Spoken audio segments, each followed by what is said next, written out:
നൈജീരിയയിലെ സൊക്കോട്ടോ രൂപതയിലെ saint Raymond ഡാംബ പള്ളിയിലെ ഇടവക വികാരി മിക്ക സുലൈമാനെ ഭീകരവാദികൾ തട്ടിക്കൊണ്ടുപോയി.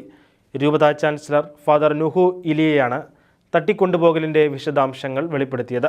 ഫാദർ മിക്കയെ വൈദിക മന്ദിരത്തിൽ നിന്നാണ് തട്ടിക്കൊണ്ടുപോയതെന്നും അദ്ദേഹത്തിൻ്റെ മോചനത്തിനായി വിശ്വാസി സമൂഹം ഒന്നടങ്കം പ്രാർത്ഥിക്കണമെന്നും രൂപതാ ചാൻസലർ ഫാദർ നുഹു വെളിപ്പെടുത്തി.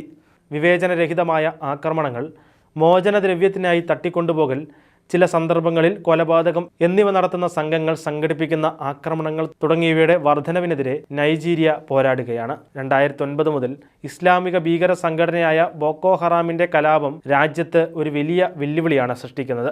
ആഫ്രിക്കയിലെ ഏറ്റവും ജനസംഖ്യയുള്ള രാഷ്ട്രത്തെ ഒരു ഇസ്ലാമിക രാഷ്ട്രമാക്കി മാറ്റുകയാണ് ഇവരുടെ ലക്ഷ്യം. നൈജീരിയയിൽ വൈദികന്മാരെ ലക്ഷ്യമിട്ടുള്ള തട്ടിക്കൊണ്ടുപോകലുകളുടെ ഒരു പരമ്പര തന്നെയുണ്ട്.